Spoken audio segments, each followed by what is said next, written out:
Good afternoon. My name is Debbie Meitels, and I'm the chair of Peninsula Interfaith Climate Action, one of the sponsors of this organization, or this event this afternoon. And we have some people here in our audience, and it's so wonderful to see people in person. And we have many of you, also many more, as you'll see on the screen, visiting us in by Zoom from all over the place, which is also very exciting. We have a great program today, and I just wanted to acknowledge our speakers, our sponsors. In addition to Peninsula Interfaith Climate Action, the program is also sponsored by Silicon Valley's Palo Alto team.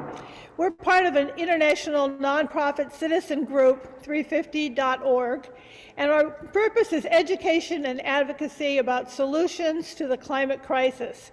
And we're also part of Silicon Valley's 350, so we're sort of an internested group of organizations. Our other sponsors today are the Cool Planet Group of First Presbyterian Church in Palo Alto, South Bay Interfaith Climate Action, and California Interfaith Power and Light. And of course, we're also sponsored by St. Bede's Episcopal Church here, and I'd like to welcome Father Dan Spores up, who would give a few words of welcome as well.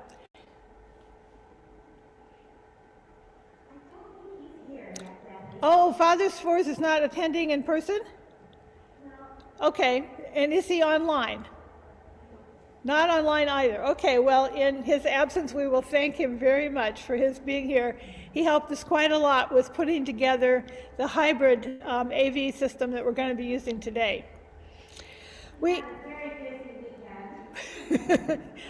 Thank you, Ronnie. And we want to thank Ronnie Fisher, who is the organist at this church, who's also helped us a lot, and Hillary Glann, who's helping with our AV as well. Of course, I think you all are aware of what's happening with the climate crisis in our Earth. And today you will hear about ways that you can take action, both in your own home and also how you can advocate for aggressive action with our local cities. Scientists are increasingly calling for the elimination not only of coal, but also methane gas, which the marketing folks call natural gas. And we're all aware of the hazards of gas. The first thing we're told to do when there's an earthquake, of course, is to turn off our gas line so it doesn't cause a fire. And some of us remember 10 years ago the horrible explosion of gas that happened in San Bruno when many people were killed and blocks of housing was destroyed. Methane is also an air pollutant when it's burned in our homes. And increasingly people are calling into concern the air pollution that it causes, especially the increased opportunity of causing asthma among young children. Methane is also about 80 times more retentive of the sun's heat on the Earth, and therefore whatever we can do to reduce leaks of methane will reduce that as well. So it's an important thing to think about, how can we electrify our homes? And that's what we're going to be talking about today. Some of you I see in the room, and I know online as well, have been working hard for years on the climate crisis, and some maybe are just beginning to understand about it a little bit more and find out things that you can do. So we know that each one of you will be making a contribution about the situation, and we hope each of you finds some value in our program today. Our speakers today are Panama Bartholomy from the Building Decarbonization Coalition. He'll be followed by Katie Rueff and Saman Silva, who are Gunn High School students. We'll be talking about some practical things you can do. And then our program will end with a wonderful presentation by Sally Mentzer about how to use an induction electric cooktop. So I'm sure you'll enjoy the program, and afterwards we invite you to join us in the courtyard outside for those of you who are here, and Sally has some treats prepared for you all. But let's get started. It's really a great opportunity to hear Panama Bartholomy, who's the executive director of the Building Decarbonization Coalition. It's a multi-sector forum advocating for and creating solutions to our pollution-intensive building stock. Panama previously was the European director of the Investor Confidence Project, where he worked to unlock capital markets for energy efficiency projects. He's also been an advisor on energy and the natural resources to California Assembly Speaker John Perez, He served as Deputy Director of the California Energy Commission's Efficiency and Renewables Department, and he worked for the California Conservation Corps on vocational education, and he's been on the City of Sacramento Planning Commission and the County Environmental Commission for County of Sacramento. A former board member of the U.S. Green Building Council and past president of its Northern California chapter, you can see that Panama has extensive experience working with people in government, industry, and other places on the issue of what to do about reducing carbon emissions from our buildings. We're delighted that he's joining us today from his home in Northern California by Zoom, and we'll have an opportunity to have questions with him later. So we're going to turn the program now over to Panama. Panama, thank you so much for joining us. Thank you, Debbie. And if I could just get the ability to share my screen, please, I'll switch over to my presentation. Well, first of all, I want to very much thank the organizing committee for the opportunity to speak with you all, and thank you all for sharing some of your late weekend afternoon with us on this topic. I want to thank Debbie, Susan, and Hillary for putting together this and managing both an in-person and online experience. It feels like the perfect representation about where we're at with coronavirus right now and the hoops we all have to jump through to keep ourselves safe and also but informed and educated about everything. So I really want to thank Pastor Dan for sharing the church with us. I wish I was there in person. And hopefully soon we will all be together again talking about solutions to the climate crisis. I was asked to come and talk about electricity and natural gas. I'm going to be followed by two fantastic speakers who are going to provide some of the practical details about how to electrify your house and more details on the technology. So I'm going to be mostly focusing on the why and then what is happening in politics and what's happening around us is how I'm going to be doing this. I'll talk for about 25 minutes and then have an opportunity for some questions and answers that hopefully will come from you all. Feel free to put your questions in the chat if you're online or hand out. I believe there's note cards being passed around in the church if you have any questions, and happy to get to the ones that I like and avoid the ones that are uncomfortable. All right, deal. I'll get started now.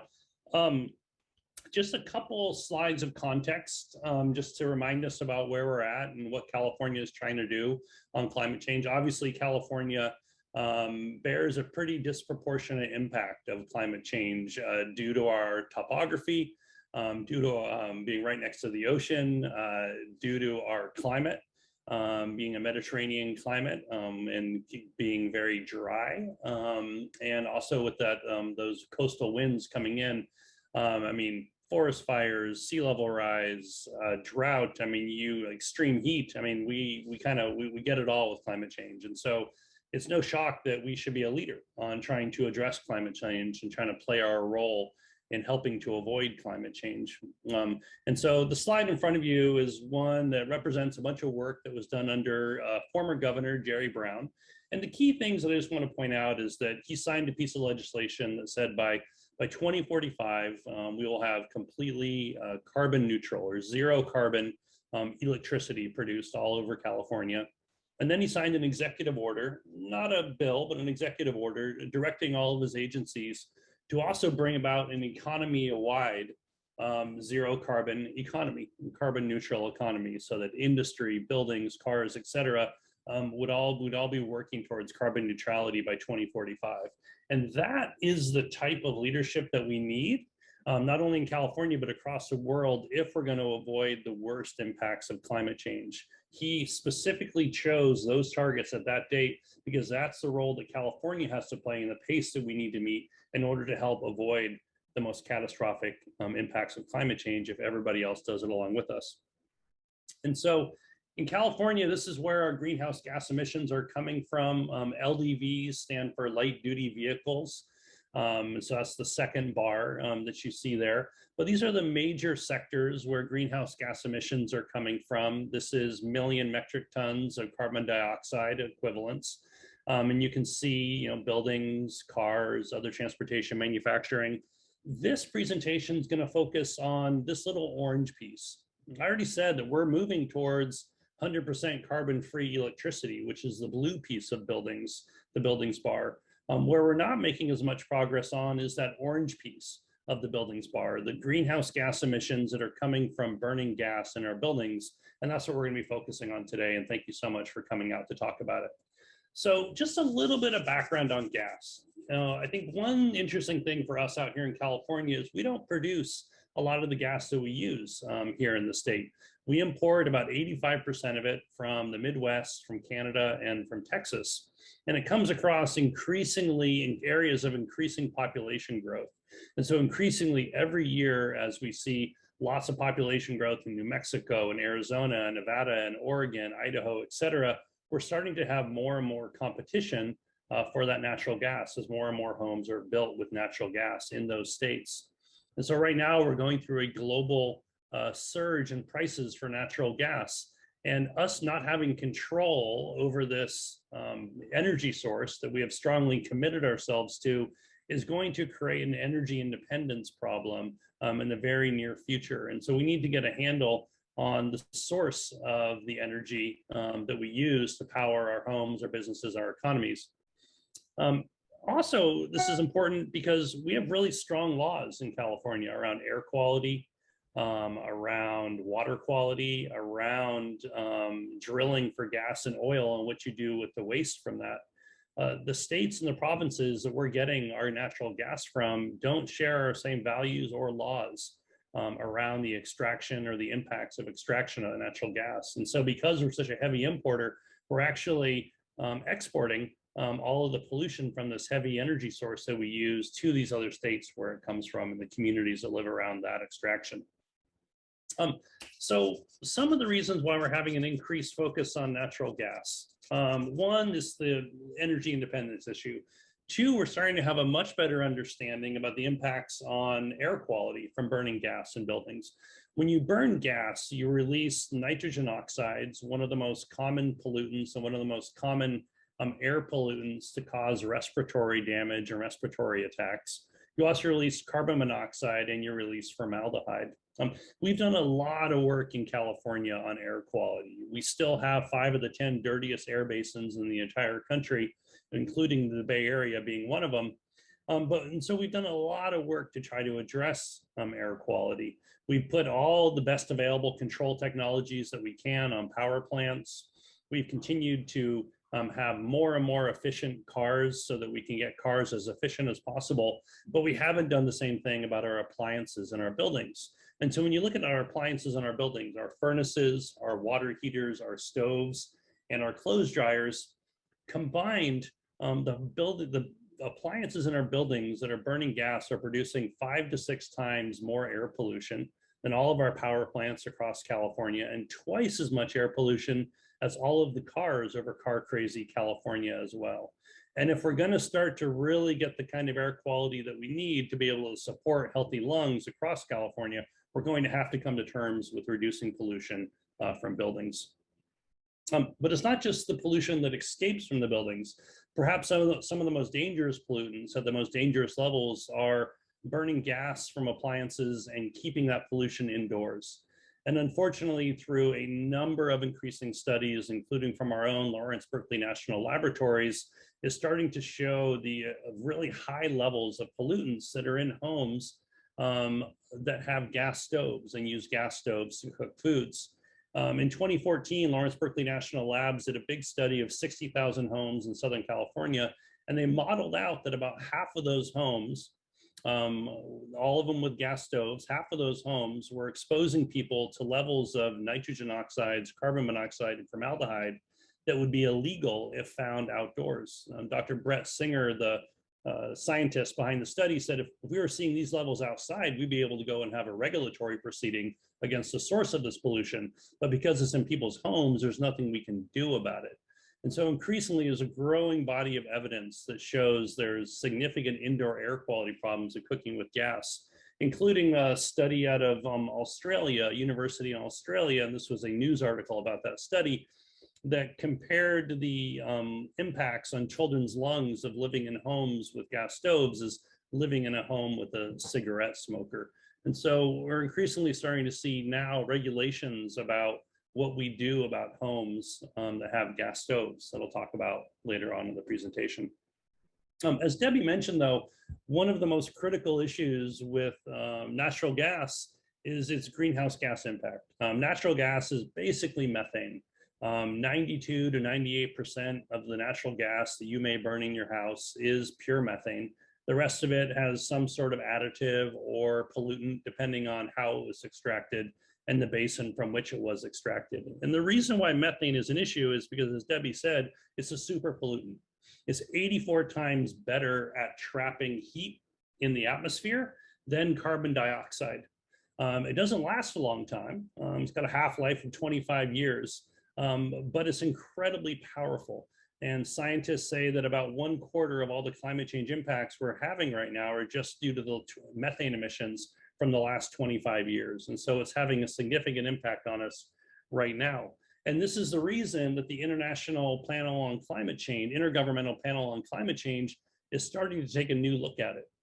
And earlier this year, they released their most recent report, getting ready for the next big global climate conversation. And they identified methane as one of the chief culprits in our climate fight, and one of the key areas that we need to focus on. And methane is a significant problem of natural gas. You think, okay, it's methane's a natural gas, but then we burn it. And as you said, it produces some pollutants, but as long as we burn it, it's no longer methane. Well, the problem is along the entire system of extraction, distribution, and use, we have an incredibly leaky system for methane. So before it even gets to your home and you burn it in your stove, it's already been releasing significant amounts of methane out into the atmosphere. And so this is a Washington Post story done in 2018 about a study that showed that the extraction and the use of hydraulic fracturing techniques, sometimes called fracking, in order to be able to extract natural gas across the country is actually an incredibly leaky way to get gas out, and is leading to significant leakage of methane into the atmosphere. And that leakage, and because it's such a powerful greenhouse gas, was actually offsetting any kind of climate benefit of using natural gas compared to, say, something like coal for producing electricity. We then need to ship it across transmission lines and distribution lines to get it to your building. And in many of our largest urban areas, we have some of the oldest pipeline systems in those areas. The map in front of you shows the average age of gas pipeline systems within those states. With the darker the state, the older the distribution system that you have there. You can see California, over 30% of our gas distribution system was put in before 1970. In fact, here in California, nearly 60% of all of our transmission and distribution lines for natural gas are over 50 years old and nearing the end of their useful life. And we're coming up on having to make a big decision about whether or not we put billions of dollars into replacing those systems in order to be able to get us gas into the future. And then lastly, out of a big study from the University of Michigan in 2019, showing that in particular in our largest cities, we have extreme amounts of methane release within our buildings, from bad pipe connections, from old pipes, from bad connections to appliances, and to appliances themselves. So much so that the researchers from the University of Michigan suggested that the leakage coming from appliances and pipes and buildings may be even worse than the leakage at the site of the hydraulic fracturing. And so this is all just to say that at every point, from the extraction to the transmission to the use of natural gas, we are leaking significant amounts of a super pollutant out before you even flip the switch to turn on your furnace or your gas stove. We have an incredibly dangerous pollutant being leaked into the atmosphere. And then once you burn it, one of the pollutants that comes out is carbon dioxide. And unfortunately, as we're winding down the use of coal, and as we are trying to wind down the use of oil, we're increasing the use of natural gas. And now it's become one of the biggest drivers of emissions growth globally. And so we're going to have to come to terms with natural gas if we're to come to terms with climate. And so just to sum up, incredibly dangerous pollutants, one of the leading causes of air pollution in California, a significantly leaky system, and we have a big investment decision coming up on our natural gas system in California. And so the alternative really is this. This is the map that shows all the states that have adopted what are called renewable portfolio standards or renewable electricity standards, basically committing to the citizens to produce a certain amount, to sell a certain amount of renewable electricity to all ratepayers as a percentage of the overall electricity sold. California, as I said, we said by 2045, we're going to be completely carbon-free electricity being sold. And you can see all the other states that have made similar commitments. And so the alternative to natural gas is to take this increasingly clean electricity, either from your rooftop or from the grid, combine that with really efficient technologies to power your lifestyle instead, and to make your home completely pollution-free. I'm not going to spend a lot of time on the technologies because Saman and Katie are going to talk about these technologies next. But let me just say that heat pumps are a decades-old technology that you can use to heat your water and to heat your space. These are incredibly efficient technologies, about 3 to 4 times more efficient than your best-in-class gas water heater or gas furnace. So this is incredibly efficient technology, because basically what you're doing is you're using electricity to run a condenser and a fan rather than using gas and burning gas in your home to create the heat. You're simply transferring heat using a condenser and a refrigerant gas, very similar to your refrigerator. And Katie and Saman will go into that more next.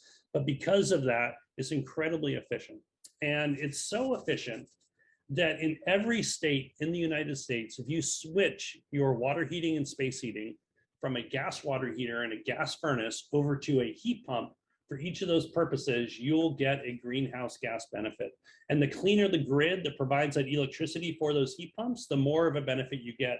So this is a map that shows the average electricity grid mix. And you can see that West Virginia is incredibly light blue because it has a heavy coal grid mix.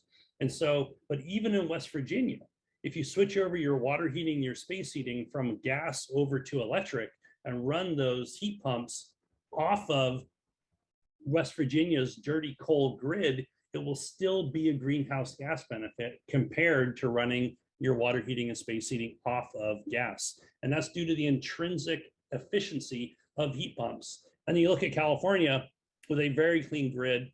Most of you are probably calling in from PG&E territory. We have about 60 to 65% carbon-free grid when you combine all of the sources on it. And so you get a significant greenhouse gas benefit from switching off of gas over to heat pumps for water heating and space heating.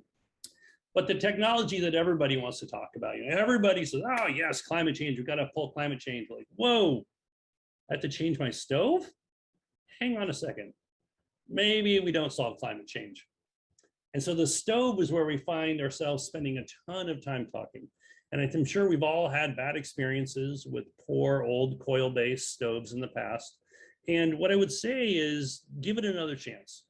The stove technology that's coming out right now, whether it's smooth top, ceramic top, or induction, is absolutely amazing technology. And as I'll show you in a second, actually better than gas.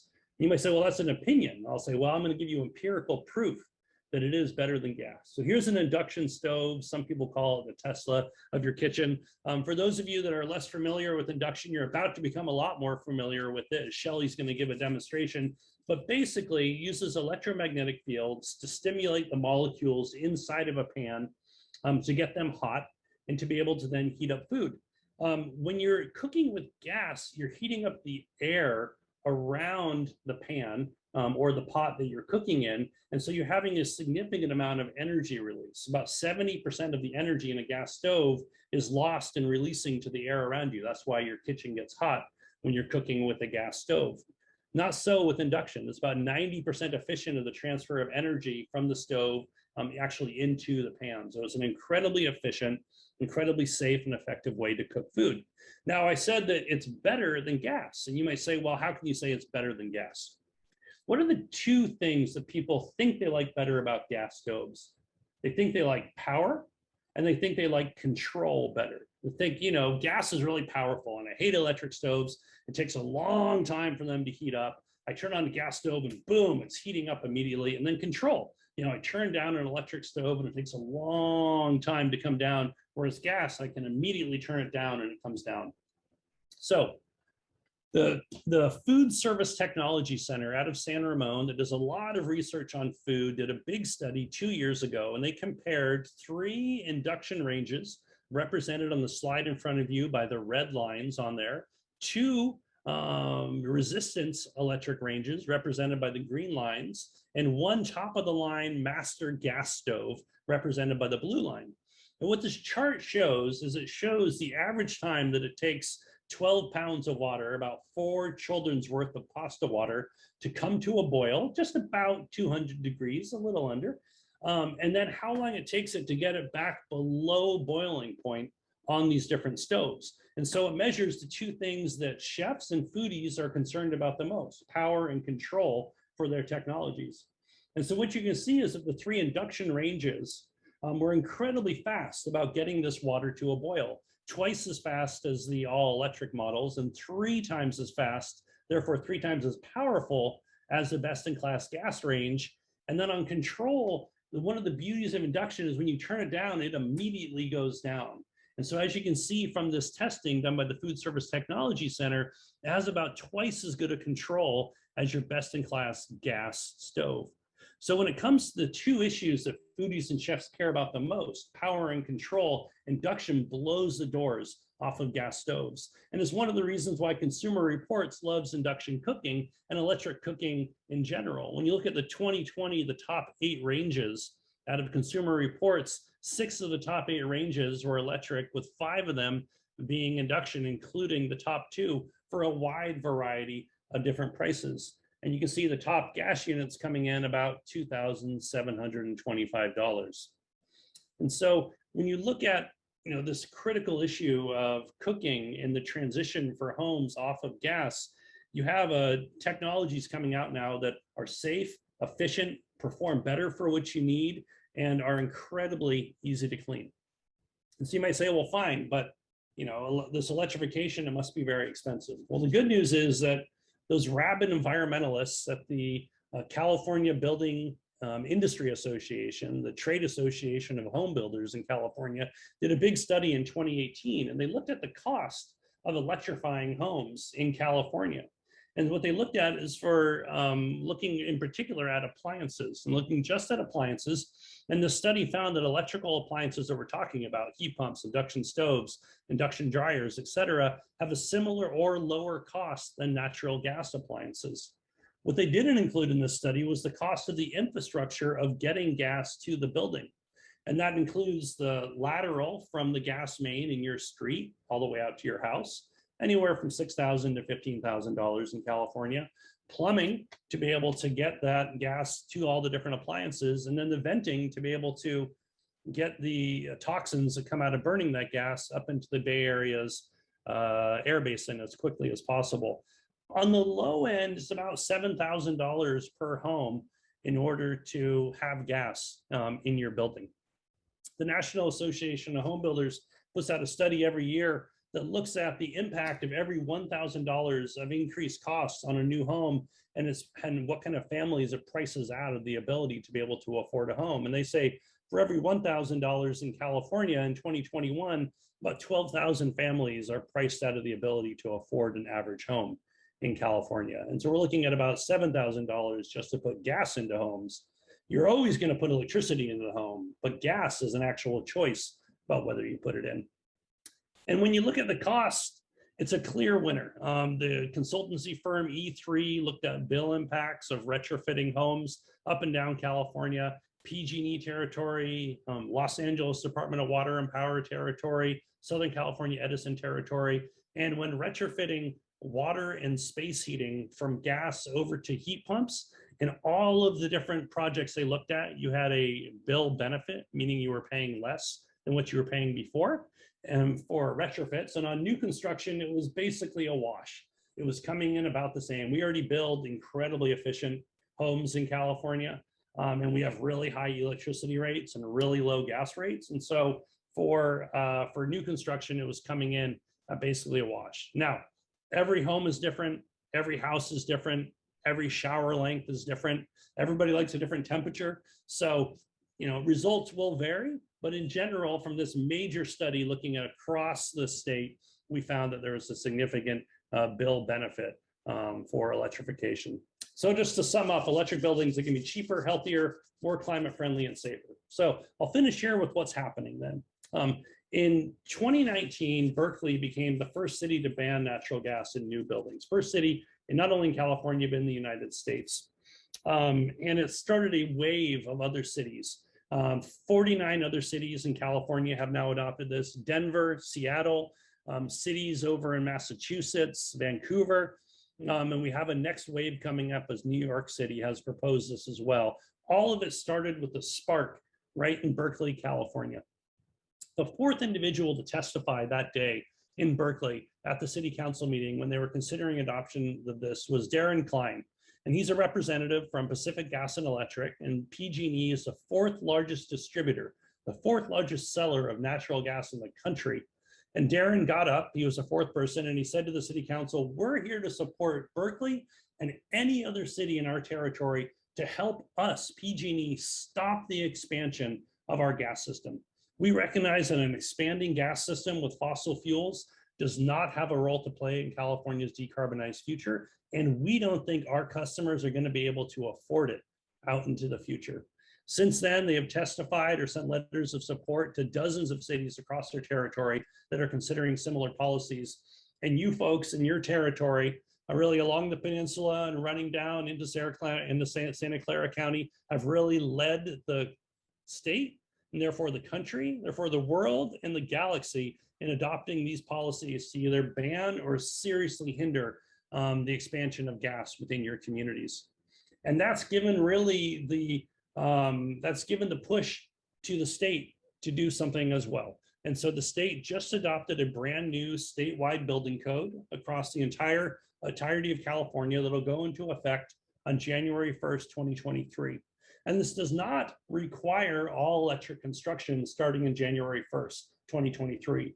What it did though is it put significant incentives within the code to push towards all electric construction for low-rise residential and low-rise commercial buildings, basically making it very hard to build with natural gas after January 1st, 2023 for low-rise residential and low-rise commercial. And there was very clear messaging coming from the state that by 2025, we would be seeing the movement towards an all-electric code moving forward. But that's just new construction. New construction makes up less than 1% of our building stock every year. And the real issue is going to be looking at existing buildings and existing appliances. And the way that we get after existing appliances is the best way to address them is going to be when the old appliances break. Now, remember, we're trying to get to carbon neutrality by 2045 here in California. We basically have 25 years. Over that time, your water heater is likely to break 2 to 3 times, and your furnace will break 1 to 2 times. Hopefully it won't, because hopefully you'll replace those the next time they break with heat pumps. But those are the key intervention points that we're going to have to be able to get people to switch over to heat pumps for space heating, water heating, and induction cooking for their stoves. And so we're going to need to at first encourage and then really require people to be making a switch when this happens. And so I'm really happy that the Bay Area Air Quality Management District is considering taking a leadership position on this. In the first quarter of next year, they're going to be considering rules that will say by 2023, for furnaces and water heaters, you're going to have ultra low NOx water heaters. And this will encourage people to just go the full limit to heat pumps. And then by 2029, they're looking at saying zero NOx, basically heat pumps across the board for water heating and space heating after 2029. This is not set yet. And if you were to ask what is the one most powerful thing that you can do to help the Bay Area, California, and the world on climate change and on buildings, it would be to press your local leaders that sit on the board of the Bay Area Air Quality Management District to go ahead and adopt these standards and make them more stringent than what you see on the screen. Diane Bailey from Menlo Spark is on this call. It's one of the leading voices in this push, and she can help you identify who those leaders are and the most effective ways to get to them. And I'll end here just by saying that we need to do this the right way. If we don't do electrification right, it could exacerbate some of the economic inequalities that we already have within our society. As we see more and more communities start to refuse new gas, and as we start to get people to leave the gas system, we have a situation where these gas companies have already invested in this infrastructure in the ground. These are usually 60 to 80-year investments. They've already financed it, and then they've worked out with their regulator, getting that financing paid off by ratepayers, all of us paying rates on this. So if you have fixed costs and you have less ratepayers paying off those fixed costs, you necessarily have to raise the rates on those people who are still on the system. That will make electrification even more economically attractive to people, so more people will jump off of the gas system and defect from it, which will mean less ratepayers to pay off those fixed costs, which means higher rates, and you can see where this is going. The danger of this is really for people without the agency or the means to make different choices about their appliances. Renters in particular face a situation where usually landlords choose which appliances to put in when your appliance breaks, and they generally choose the cheapest appliance they can get away with. Or lower income households who may not be able to pay for some of the electrical infrastructure upgrades that you may need in order to put in some of these technologies. And so we need, as we begin this transition and as we move towards regulation, being very careful about certain classes within our communities to be able to help them make this transition. That's why it's very exciting to see communities like Menlo Park actually putting this front and center in their building decarbonization policies moving forward. And it's why we're very excited that California has opened up a proceeding at the Public Utilities Commission, recognizing that we have to get off of gas. And they made it very clear. We are going to get off of gas in California, but we need to do it in a managed way. And that conversation is happening right now at agencies across the state, how we get off of this. And so, just in summary, we're not going to be able to clean up our air or meet our climate goals and continue to burn gas in buildings. It's just end of story. The good news is all electric buildings can be cheaper, safer, and better for the climate to build. Policy is moving us in the right direction, but we need all of you to push your state legislators and your local legislators even harder on this. And this is an easy win. Gas is fundamentally bad, it's easy to see, and we have an alternative that is actually cheaper and better and ready to go. It's one of the easiest arguments to make, and we need all of your help in making that argument to push policymakers to go the limit.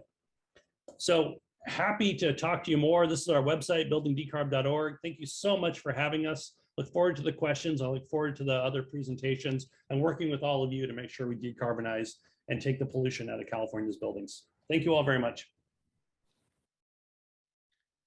Great. Panama, do you want to start answering a couple of the questions from the, Shelby clapping, from the Google Doc that have come in from the online group? And then Debbie, I assume you guys there also have some folks who have questions. Yeah, go ahead with the ones online right now. We'll collect any in the room. Thank you. Great.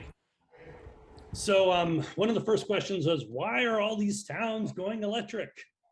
Gas is more efficient than electrical. And so I hope that some of the information that I've shared with you shows that that's fundamentally untrue, that actually heat pump technology and induction technology, in the case of heat pumps, they're 3 to 4 times more efficient than your best-in-class gas appliance.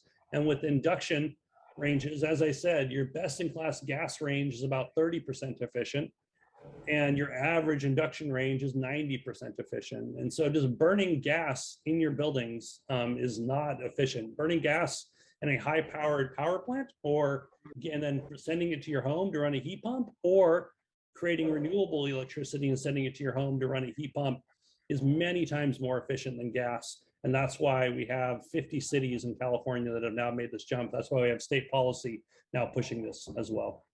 But thank you for the question.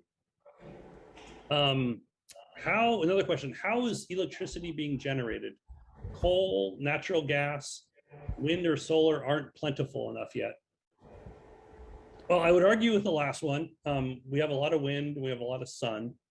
It's pretty plentiful, particularly this time of year around California. I think what the questioner is asking is, we don't have enough systems to capture that wind and solar and to be able to turn it into electricity. So here in California, 45% of our electricity is produced by natural gas. We've done a bunch of work getting the older natural gas systems, power plants, out of our grid mix to reduce pollution, both air pollution and climate pollution. About 15% of our power comes from large hydroelectric dams. We're getting 30% of our power from renewable energy. And renewable energy is counted as wind, solar, geothermal, and then small hydro. Anything under 25 megawatts is hydro. And the rest is coming from our remaining nuclear power plant down in San Luis Obispo, Diablo Canyon. And so that's where California is getting its electricity from. We also import a certain amount, in particular in Southern California, they do import from other states. And in some cases like LA Department of Water and Power, some of that is coal electricity coming in from the Utah Four Corners region. Getting a lot of questions in the chat. Should I just keep on going? Yes, please, keep going. Okay. So it says, when my natural gas water heater wore out, I wanted to install a heat pump water heater. But the water heater is in a closet inside the house and doesn't have access to a large enough volume of air to meet the requirements of a heat pump water heater. So a heat pump water heater is basically like a tank of water, when you think of a tank water heater, and then it's got the heat pump sits on top of it. And it does require a certain amount of space around it to do the transfer of energy. So it'll be putting out cold air. And if you're trying to put it in a closet with a closed door, it won't be able to suck enough air in to make that transfer. And so in the case of the person asking the question, if you had it in a closet, you would need to get louvers on that door. So basically replacing that door. I think, it's always a bummer when you got to buy a new door when you buy a new water heater, but if it helps to avert catastrophic climate change, maybe it's an investment that could be made in order to be able to implement that water heater, or you may need to consider putting it in another part of the house. More questions in the Google Doc as well. Or do you have a question there in the room, Susan? Yes, I've got two questions, three actually. First one is, what is the useful life of induction cooktops and heat pumps? Yeah, it's about 25 years for an induction stove, depends on use. And that's about the same as a gas stove. I mean, I think you can nurse along a gas stove, just like you can nurse along an induction stove. Basically with an induction range, what happens is generally all the electronics are in the top 4 inches of the range itself and behind the oven. And so if you need to replace any of the electronics, you basically pick up the top 4 inches of the range and do any kind of replacements of hobs underneath that, similar to your gas stove, where usually most of the leaks that come from gas stoves are either at the actual burner itself or the few inches away from the burner, a pipe away from the burner, and making those fixes there. So that's generally the 2 areas where you would need to fix it. And it's about 12 to 15 years for a heat pump water heater, and about 15 years for a heat pump space conditioning. And those are exactly the same as gas water heaters and gas furnaces as well. Okay. Another question, how bad or what % of our problem is leakage at each of the home building gas lines? Is there a way to address that?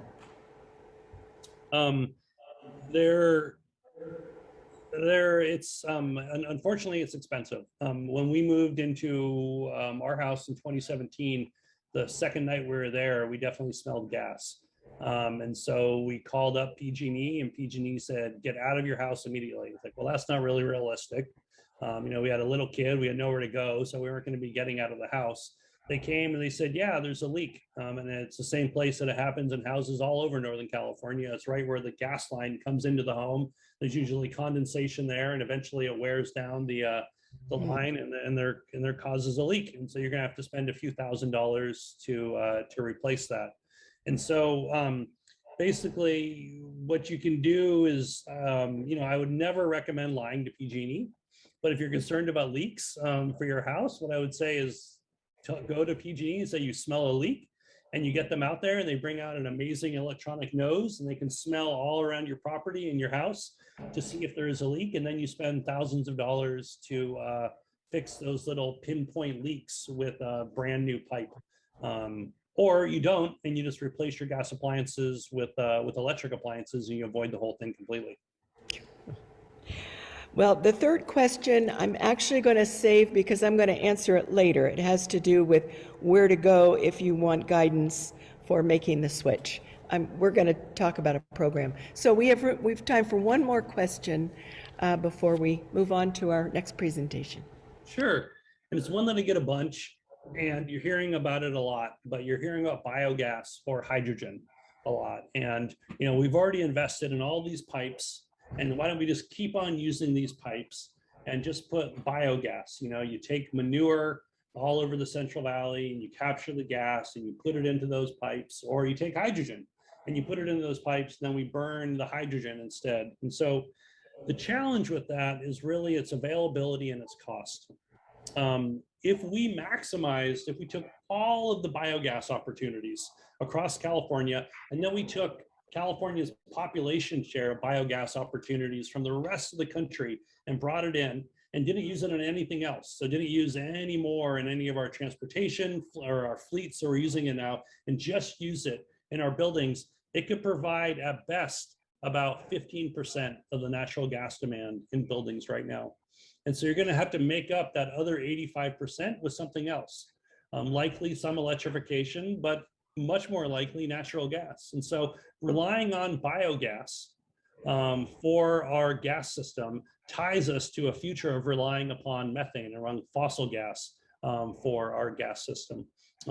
Hydrogen is even more complicated. Hydrogen is an incredibly small molecule. It's incredibly hard. You need to spend a lot of time and energy in order to keep it contained.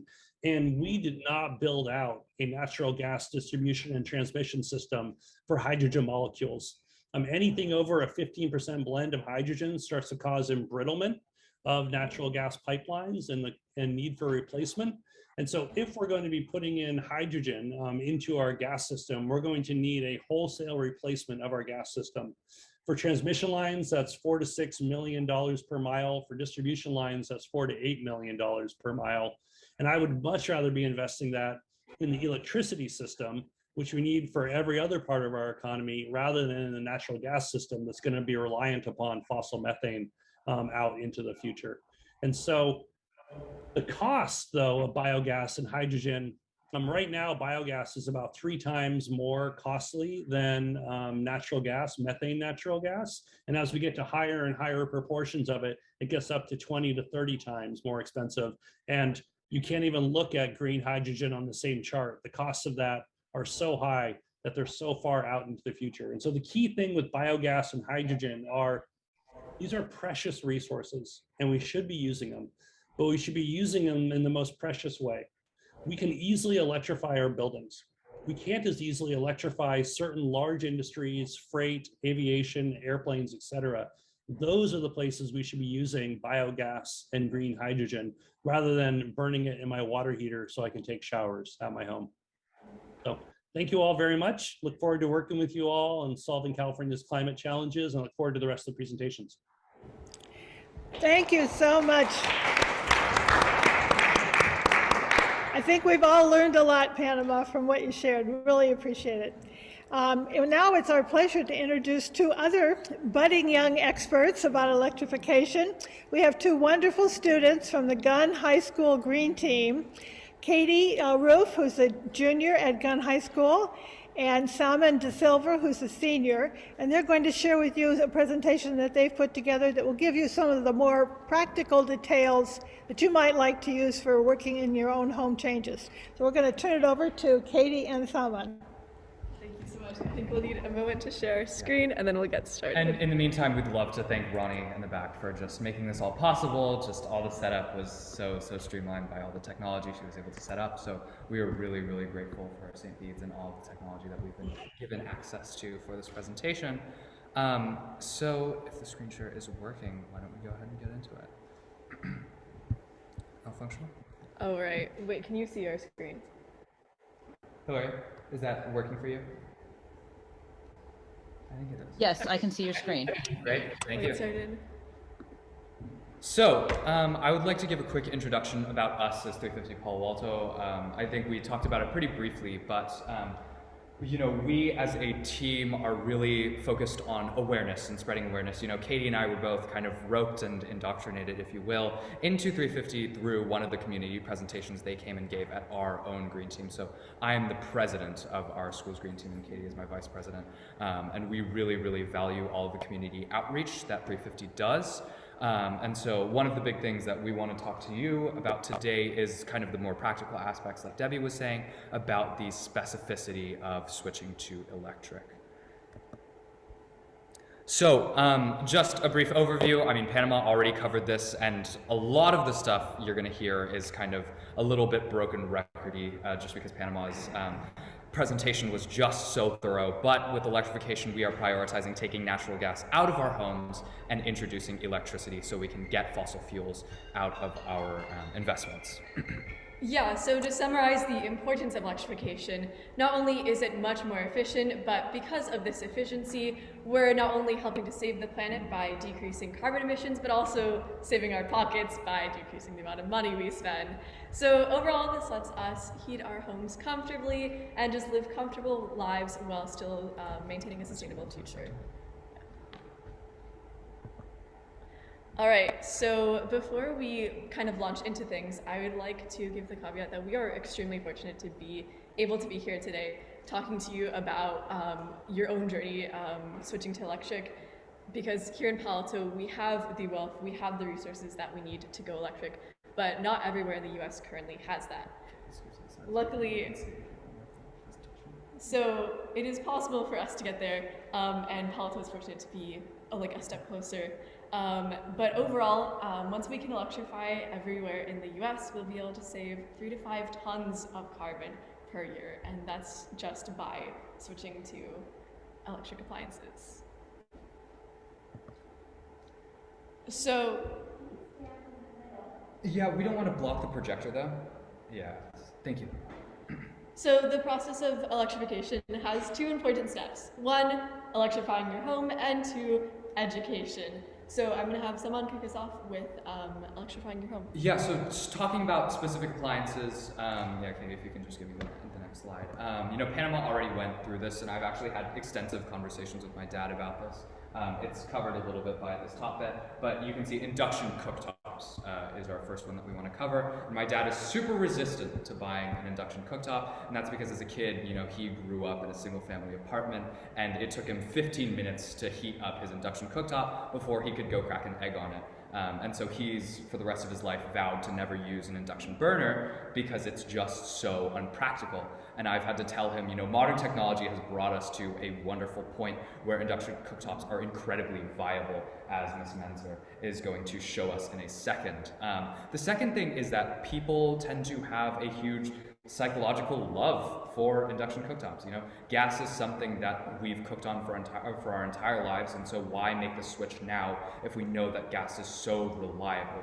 A lot of the times people can just convince themselves that because they've been doing it for so long, that whatever you're going to produce with an induction cooktop is going to be far inferior to what you're doing with the gas. So I challenge you, if you do have that mindset, to go to IKEA, buy the $70 induction cooktop and try it out. See if you have a friend who does own an induction cooktop and just work on that so you can take steps to convince yourself that maybe you're exaggerating your love for gas. And you know, there's some people who really, really stick to their guns with gas, but I promise you that the difference is not as large as you're making it to be. I've even convinced my dad that he should switch to an induction cooktop. So we're making progress. And also, just another thing that Panama covered in his presentation is this idea of miasma that you're releasing by using these inefficient gas stoves. Induction cooktops are so energy efficient and so controlled about the substances they're putting into your kitchens that, you know, this statistic right here, as he was referencing with the recent Berkeley study, is that there is proven correlation between you using these gas appliances in your kitchen and also the negative effects that they're going to have on those who are using that kitchen, especially for those of you who might have children at home, grandchildren at home. This poses a very large risk to their respiratory health. So going on for that, looking on from that, electric dryers and washers are another huge appliance that we can kind of bank on for cutting back our natural gas in our households. Electric dryers are a really, really easy counterpart. I don't know about you guys, but people generally don't have a psychological resistance to taking out their natural gas dryer unless you love natural gas dryers, which I don't really see the practical aspect of.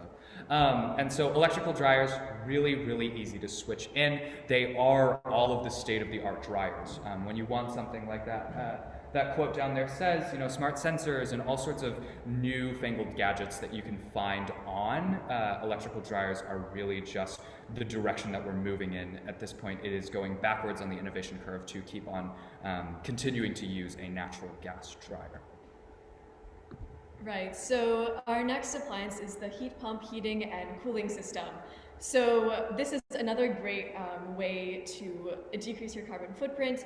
The heat pump HVAC system is not only more efficient, which is going to save you a lot of money in the long run, but it's also safer and can save you over 5 tons of CO2 per year. Now, this is the sort of appliance that, unlike this next one I'm about to talk about, you can replace at any time. But the hybrid heat pump water heater is something that after it's near the end of its life, this is something that would be good to switch out. I know that there are a lot of obstacles to switching this specific appliance out, which we'll go over in just a second. But once you do, it's not only more efficient, but it's cheaper and it's safer. On the cheaper end, you can see in this graphic that it gives you much more heat for the cost that it gives, and it also has significantly lower carbon emissions every year. Of course, as I mentioned before, there are a lot of obstacles to electrification, especially with this heat pump water heater. It's big, it's bulky, you have to find a contractor, and especially if you're renting or if you have spatial constraints, this process is going to get even more convoluted. It can also be costly. However, Palo Alto especially has a great deal of solutions to this. So one, rebates. Rebates, especially in Palo Alto, you can go, I think the website is hidden currently, but you can go to the Palo Alto website and find a plethora of rebates that you can use in order to save money on not only installation, but also on the product itself. So for something as big, as bulky as a heat pump water heater, this is definitely something to consider. And then, of course, as I mentioned before, this is a very convoluted process. So having the Home Efficiency Genie, which is a program you can find on the Palo Alto website, is super vital. The Home Efficiency Genie essentially gives you a free consultation on what in your house you can electrify, how to electrify it, and just walks you through the whole process in order to make it a lot easier for you to decrease your carbon footprint in this way. So with that, someone's going to take on education. Great. So this is less so on the topic of actual installation itself, but rather some of the more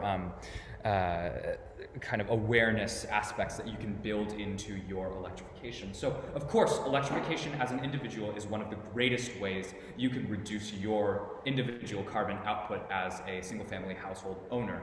But when we look at the totality of climate emissions, of course, one person doing something is not going to be a huge deal, say going vegan, but 800,000 people in Silicon Valley going vegan is going to greatly decrease market strain and demand. So when we look at electrification, that exact same parallel exists. So one of the big things that we say just about all sorts of individual actions you can take against climate change is spread awareness about what you're doing. Spread awareness about how you've done it, how easy the process could have been, what tools you can provide other people that you found helpful throughout your journey, and make sure that you can convince other people. You know, as this graphic says, friends and family are the first and easiest people to convince. Of course, sometimes family conversations can be contentious around political issues, but that's the first group that you can tap into that is going to be easy to help convince in the switch. After that, looking at your workplace or even at your local church or local gym, if you see appliances that are natural gas powered, you will possibly have the insight to give advice as to how to push for electrification in your workplace. You know, this commercial sector is something that needs to be tapped into, and so you as a resident who knows already so much about electrification can take these ideas to your workplace, to your manager, your landlord, and provide ideas as to how you can wane yourself off of natural gas. And even beyond that, when you look at kind of volunteering with an organization like 350 Palo Alto, or even Carbon Free Palo Alto, Cool Block, all of these wonderful organizations that are helped to put you in a position where you can talk to council that will make others' journeys in electrification easier. Say you have a very difficult time, go and talk to city council, make sure that they can set up rebates that are going to help other people have an easier time when they look in the future of electrification. So, in summary from this presentation, we'd like you to take away two very major aspects. So, one, we hope we've left you with some tools that can help you electrify and identify what exactly to electrify.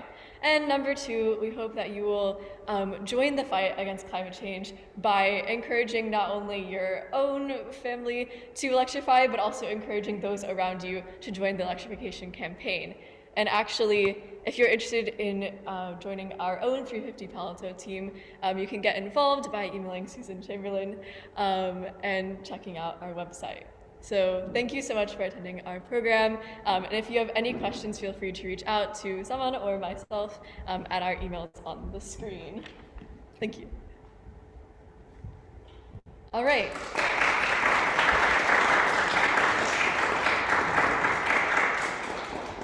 All right, and our next speaker is Sally Mentzer. Sally Mentzer borrowed an induction cooktop from the local nonprofit Actera, and she's now an induction enthusiast. So today she's going to demonstrate how easy it can be to switch to electric.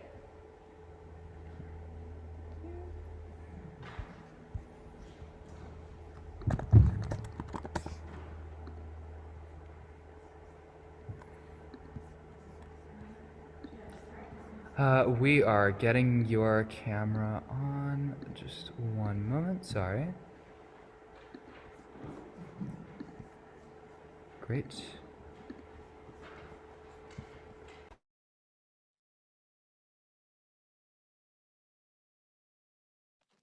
All right, we are on and there's a... Yeah. There you go, you're good. Okay. All right. Thank you very much, Katie, and thank both of you for that excellent talk. I'm delighted to see this is happening and that you're really good at presentation, even at high school. My goodness. Anyway, so I rent a small cottage in Redwood City, and which has a gas heater and a gas oven and stovetop. And I, like all of you who are here, I'm concerned about climate change and want to do my part. So through my church, the Unitarian Church in Redwood City, I borrowed one of Actera's induction cooktops, which is like the one I'm working on here. And I used it for a couple of days and I was sold. I mean, I love my gas oven because I like it so much better than electric because it's kind of more cheerful. I know that sounds odd, but then when I realized the advantage of this and that it's better for the environment, and it's small enough. I mean, my kitchen is very small, so when I'm not using it, I put it on top of my microwave oven. But I use it almost every day, I found. And one advantage that Panama, in his very thorough explanation, didn't mention is, in addition, it's very, so it has these settings, you know, low, medium, medium, high, and high, but it also has a plus and minus buttons, so you can change 5-degree increments. And I find that really wonderful, and I do that frequently. Another reservation some people or question people have is, well, I've heard I can't use certain pans on it. Well, I wondered about that. So I tried all of my, I cook a lot. I love to cook. So almost all of my, well, actually all of my pans work on it. And so that includes Le Creusot, you know, those really heavy cast iron enamel ones, Straub cast iron and enamel, Chantal stainless steel and enamel, all clad. And then this is a Zeiss, I guess that's how you pronounce it. It's a small stainless steel pan from Whole Foods that costs $25. It works on it.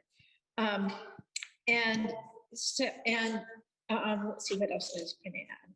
Oh, and I wanted to give you some examples of what I've made on it, which is stir fries, fish, soups, stews, artichokes. It cooks medium artichokes from the farmer's market in 30 minutes. Canning, I've been canning tomatoes, pear butter, peach chutney so far. And then I often pasta and toasting nuts and seeds. So I want to just turn this on right now. And I have 2 cups of water in it. And I used it this morning. Actually, I made dolmas to serve to the people here. And I used my Chantal pot. And I boiled actually, no, I did the rice for them in here. So I boiled the water and then added the rice and cooked it for 15 minutes. And then at the end, I used the steamer insert and put them in for 5 minutes. And so those were made with it. And then this is already starting to bubble. And it takes, I would say, around 5 minutes to get it bubbling. So very fast. Turn that off. And the other thing, oh, and for me, I made a little chart that has the low and the degrees of what it is, and it's to warm, and then medium low is to simmer, medium is to steam, medium high is to stir and deep fry, and high is to boil and saute. And then the maximum is to sear, which I haven't done. And then I put this up on my cupboard so I can see it. Although I was keeping it right on the cupboard, right on top, and I use a fountain pen and the ink was smeared, so I'm going to put it on a different cupboard. And for those who are here, I have the manual for it. It was $140 through Amazon. I don't really like to use Amazon, but that's where I got it. And I noticed they don't have this model anymore. They have one that's $199 that looks similar. And then actually Sunset Magazine recently had an article about electrifying, and it has a picture of a really beautiful whole induction oven. It's an upper end one, but it's so attractive. I was almost tempted, but I'm going to stay with this for now. And then, so the next, I'm going to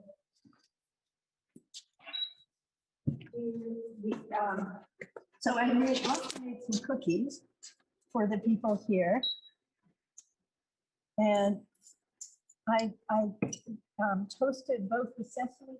They're from the Tasahara cookbook, which is a Zen meditation retreat center, and they're one of my favorite cookies. And I make them pretty often. And I toast both the sesame seeds and the coconut on the cooktop. So you have to watch. Actually, I'm going to start it on medium high.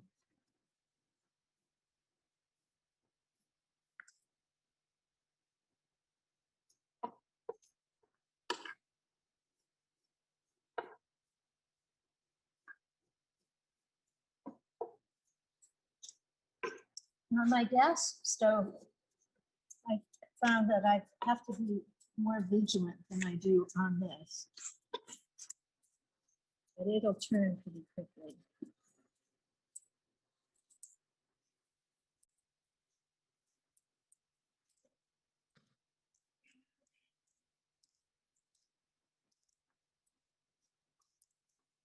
It on medium high right now.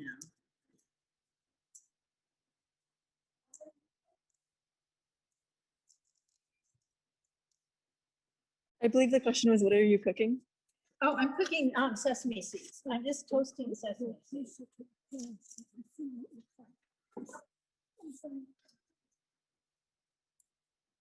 And also, it's not hot around it. It's just on top of it.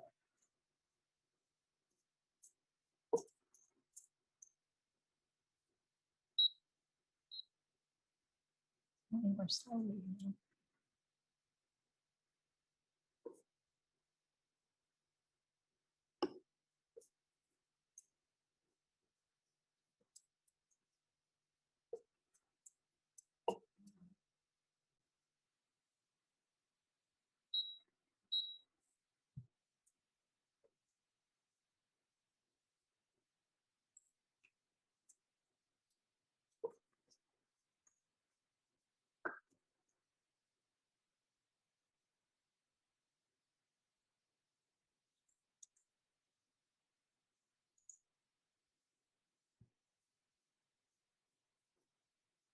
It's funny, it's going more slowly than at home.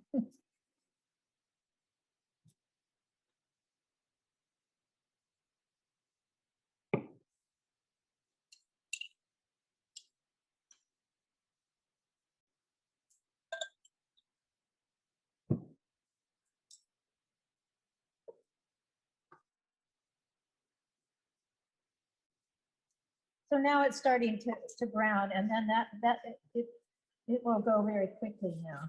Are you okay if they ask you questions while you do Yes. this? It sounds like if people have questions for Ms. Mentzer, they're able to ask.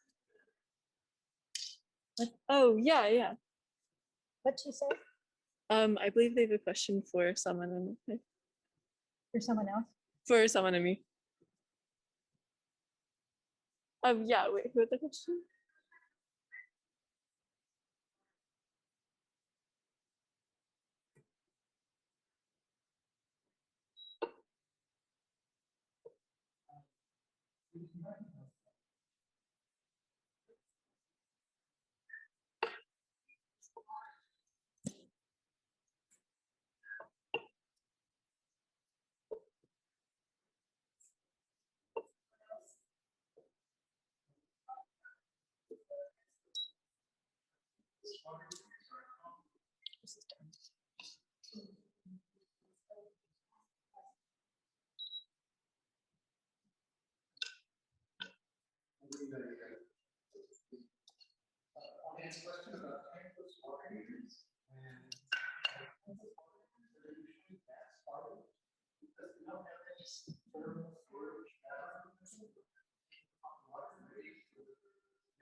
So they use a lot of power. So we use big gas burners. My wife's a plan checker and she's always checking people's plans. They have to put in bigger gas pipes to fire these big burners. So what we think most people need to do to decarbonize is go the other way and use a large tank of hot water and a heat pump water heater that is heating that in the tank. And then they have instant hot water available from the tank. And it's a good tank. It doesn't run. Put this in the shoulder. Doesn't burn. Okay, going back to the induction demonstration. So I'm done with the demonstration. Here you can see these are the toasted sesame seeds, and it did it very quickly once it heated up. And so for those of you who are here, I'm sorry there's no way virtually to serve food, but we're going to move this outside, and we have some domas and some cookies and some sparkling cider and apple juice that you can try. Or if anyone wants to come look at this too, you're welcome to. So thank you very much. Oh, I'm sorry, I forgot. I want to introduce Ronnie. Ronnie, who's been wonderful to us here. So.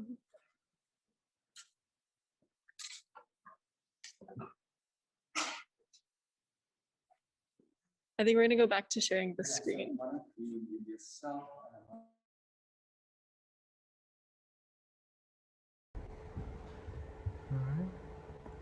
Good. You're all set?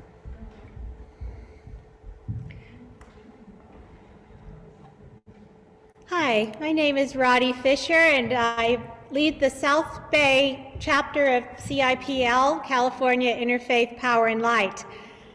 We recently received a grant from the Coalition for Clean Air to purchase 5 double burner induction stoves. Here is one of them. And we are giving these, or loading them, to 5 congregations in the Bay Area. It comes with a cookbook and a magnet to make sure that your pot has enough iron in it. I just want to say a few words about the Coalition for Clean Air. It's a wonderful organization. It created the original smog test. It banned PERC from dry cleaning. And it's responsible for those signs you saw 4 days ago on the highways for Clean Air Day. So thank you, Coalition for Clean Air. These induction stoves, one caveat. If you have anyone in your home or a loved one or relative who has a pacemaker, you should not have an induction stove in your home because it will affect the pacemaker. So just watch out for that. Otherwise, thank you to the brave people who are trying out this stove. The congregations who will receive them first are St. Bede's Episcopal here, Congregation Shir Hadash in Los Gatos, the Jane Center of Northern California in Milpitas, St. Francis Episcopal in San Francisco, and First Presbyterian of Palo Alto. So thank you, brave people, for trying something new and making the world a better place. Now I'd like to introduce Susan Chamberlain, who is a member of First Presbyterian and the Cool Planet Club. She is also the chair of Silicon Valley's Palo Alto climate team. And she's going to tell us about some volunteer opportunities. Thank you, Susan.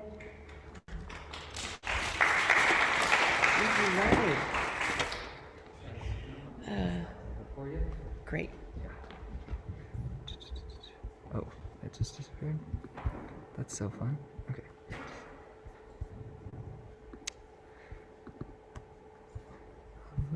Just 1 minute, and I am the There you are. sweep. I am the final act in this, and so just take a few more minutes of your time to tell you about some volunteer opportunities.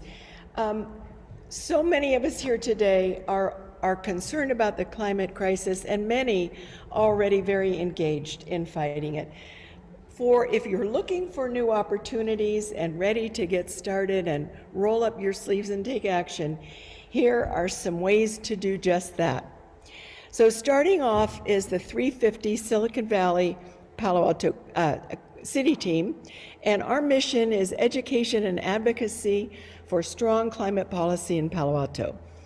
We have 6 different teams that are part of our new Switch to Electric campaign that you heard about from Saman and Katie, who are on the team. We're educating Palo Alto residents about switching from fossil fuels to renewable energy in their homes and advocating with City Council and city agencies. The teams that you can join are farmers market, tabling at farmers markets. We have a team led by Saman who gives presentations at community groups. City Council liaison, they work with meeting with City Council members, organizing advocacy at City Council meetings, and let's see, electric home tours, Content creation. They're writing materials for these different teams and putting out a wonderful, and led by Katie, a monthly plug. This is our monthly newsletters, a 2-pager that tells you what we're up to this month and what's happening and what to pay attention to. So if you want to subscribe, my contact information is there, but it's hidden. Oh, well, let's see if we can move this. Can we get rid of that? There, great. There. Great, perfect. Okay, so there's my contact information. And we're just launching in November, every 4th Monday, a monthly meeting to learn about some topic of electrification. So it might be financing options, it might be health and safety issues. Each month will be a different topic with an opportunity to write letters and take action. So, uh-oh. Oh dear. I think I need you to stay right here, Katie. If you Do I click, just it should work now. click this? Yeah. Okay, there we go. Oh, and we're skipped one. Okay, you might have to stay right there. This is why we need young people in this movement, right? The Menlo Park City team is dedicated to ensuring the successful implementation of Menlo Park's Climate Action Plan, and their teams are Home Electrification, Electric Vehicles, Climate Action Plan Monitor, Communications Outreach, and Government Liaison. The umbrella organization over all of us is 350 Silicon Valley. They are dedicated to mobilizing residents of Santa Clara and San Mateo counties for a speedy and just transition from fossil fuels toward lower greenhouse gas emissions. You can go to their website. They're doing a lot of stuff, but 3 main things: the city teams, of which we are one, but there are city teams in many cities on the peninsula. So if you're in San Mateo or Santa Clara, there are city teams. Just go on the website and you'll find them under campaigns. The legislative and policy team is very active and very successful lobbying at the state and federal level on legislation. So if you're into legislation, it's a good group. And then fossil fuel divestment. California Interfaith Power and Light is a statewide organization, but Peninsula Interfaith Climate Action and South Bay CIPL are both under that organization. And those organizations are faith-based climate action, so they organize faith congregations toward stewardship of creation.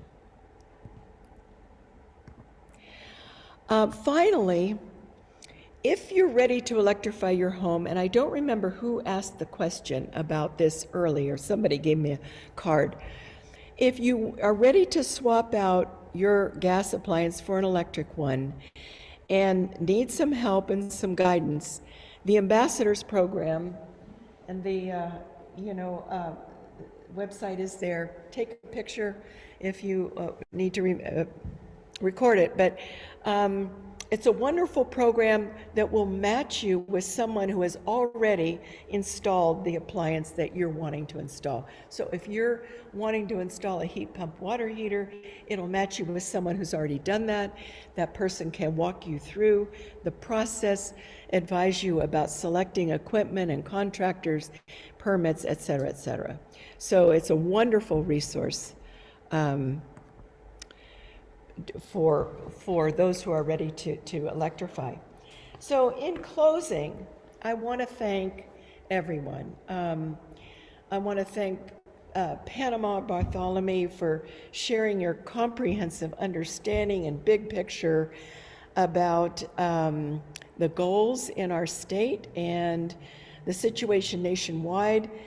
The scary part about what's happening, but the very hopeful words about we can do this and we have goals, and here's how to reach them. And I was especially taken with your last statement about pushing on the power brokers. So, and as you see, a lot of the volunteer opportunities are around pushing local municipalities and the state legislature to take aggressive policy action. And to Katie and Saman, thank you for your informative presentation on why to electrify. You bring so much humor and dedication. Thank you so much. And Sally, for your inspiring and mouth-watering demonstration. We all can't wait to get out there and eat the goodies. I want to thank the people in the background, especially Hillary Glenn, who lent her technical expertise, and Ronnie, of course, for helping us set up here at the church. We really appreciate it. And finally, thanks to all of you in the audience for being here tonight, in person and online, for caring about the earth enough to show up and learn about electrifying our homes and buildings, which can be transformative in our success in reducing greenhouse gases. We hope you've been inspired to engage in action to protect this precious earth. Thank you so much.